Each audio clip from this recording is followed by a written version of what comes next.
एक बार फिर एक्शन में आ चुकी है फायर ब्रांड नेता नवनीत राणा। संजय राउत नवनीत राणा को कंगना रनौत समझ बैठे थे, सबसे बड़ी गलती यही कर दी, लेकिन अब पछता रहे होंगे। 2 महीने पहले नवनीत राणा जेल के अंदर फूट फूट कर रोई थी, लेकिन अब अपने हर आंसू का बदला अपने दुश्मनों से ले रही हैं। नवनीत राणा को जिस दिन उनके घर से गिरफ्तार करके जेल में बंद किया गया, उसी दिन तय हो गया था कि आगे क्या होने वाला है। इसीलिए कहते हैं एक दिन वक्त जरूर पलटता है।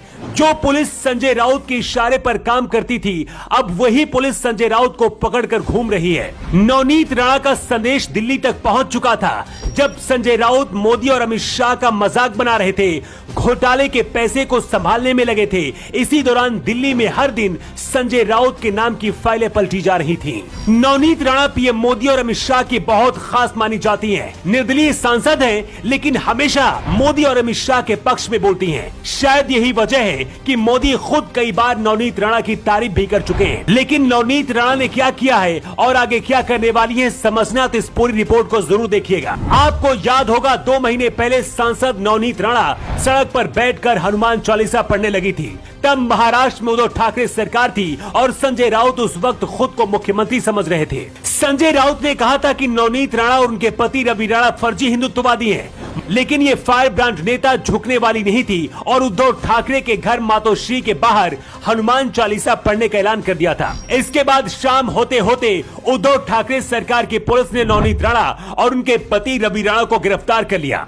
इसी दौरान मीडिया के सामने नवनीत राणा ने चिल्लाकर पहली बार अमित शाह से मदद मांगी थी। हर किसी को लग रहा था कि खुद अमित शाह दिल्ली से एक्शन लेंगे, लेकिन ऐसा नहीं हुआ। जेल से छूटकर नवनीत राणा जब बाहर आई तो पहले से भी ज्यादा खतरनाक किसी घायल शेरनी की तरह थी। नवनीत राणा की ताकत आप ऐसे समझिए कि खुद सीधे अमित शाह से बात करती है। उमेश कोल्हे मामले में एनआईए की जांच की मांग की थी और अमित शाह ने इसकी मंजूरी दी थी। कुछ दिन पहले ही कहा था कि संजय राउत को जेल में होना चाहिए था, तो ईडी संजय राउत को उठा ले गई। उससे पहले उद्धव ठाकरे के मुख्यमंत्री की कुर्सी भी जा चुकी है। दावा किया जाता है कि नवनीत राणा के साथ जो हुआ, उसके बाद अमित शाह ने अधिकारियों को इशारा दे दिया था। ये बात संजय राउत को भी समझ आ गई थी। यही वजह थी कि उनका डर और उनकी बौखलाहट भी दिख रही थी। कभी अपने ही विधायकों पर गुस्सा उतार रहे थे, तो कभी फोन करके किसी महिला को गाली दे रहे थे। कंगना रनौत और नवनीत राणा के साथ जो हुआ, वो महाराष्ट्र के लोगों को भी अच्छा नहीं लगा। नवनीत राणा के जेल से लौटने के बाद 2 महीने के अंदर ही सरकार पलट गई और संजय राउत का भी बुरा वक्त शुरू हो गया। एकनाथ शिंदे के मुख्यमंत्री बनने के बाद इस वक्त ऐसा लग रहा है जैसे आधी सरकार नवनीत राणा ही चला रही है। अब तक लगभग अपने सभी दुश्मनों को ठिकाने लगा चुकी है और जो बचे हैं वो भी लाइन में है। संजय राउत को करीब से जानने वाले कुछ पत्रकार कहते हैं कि अगर नवनीत राणा से पंगा नहीं लेते तो इस तरह से संजय राउत बर्बाद भी नहीं होते।